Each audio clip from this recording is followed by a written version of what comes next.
Warning, what you are about to hear is the bumbling and maniacal thoughts of a man whose show about high school girls doing nothing was taken by a bird.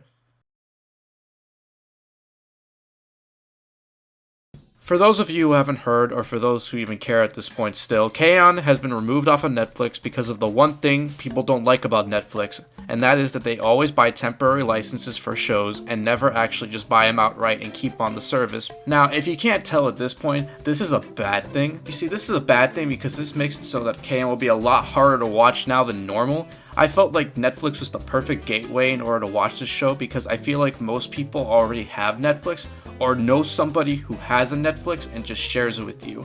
And that's how I discovered K-On! At first too, and if you haven't noticed from my channel, I talk about K-On! A lot, and it's because of Netflix thankfully showing the show to me. And now it's gone.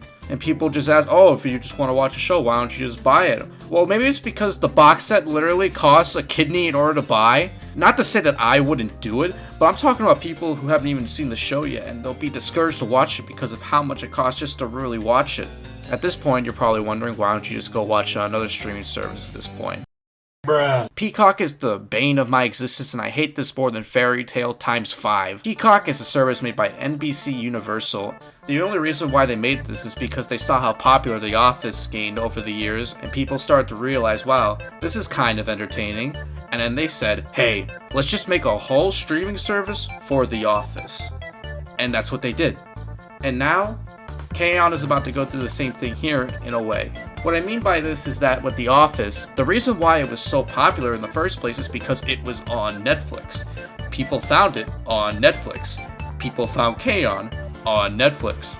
And so, The Office, when it was put on Peacock, in a way, you're sort of taking away people from discovering the show or wanting to watch it for the first time because now you are hiding it in a streaming service that people aren't going to want to pay for probably. I know I sure didn't. And the thing with Peacock is, I don't think Peacock is really made for that thing. I don't really think it's made for anime. I feel like Peacock is made for a lot of those like older folks. I'm not talking like old people, I'm talking like, 30s, 40s, middle-aged people. Because I feel like the reason why you want to buy Peacock now is because you want to watch shows like The Housewife, Below Deck, America's Got Talent, or Curious Henry. Why put a show about these girls doing absolutely nothing and like singing in a high school band? Middle-aged moms aren't gonna see this and go, wow, I love this. This is just like The Housewives.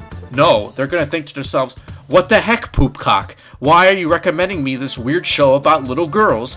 Go away.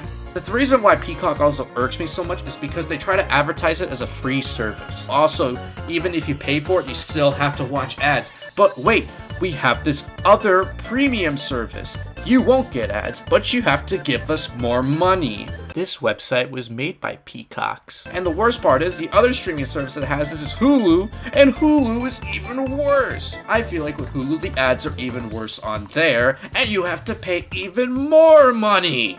I just wish that Poopcock would have just taken another show entirely. Like a bad one. Like Nagatoro.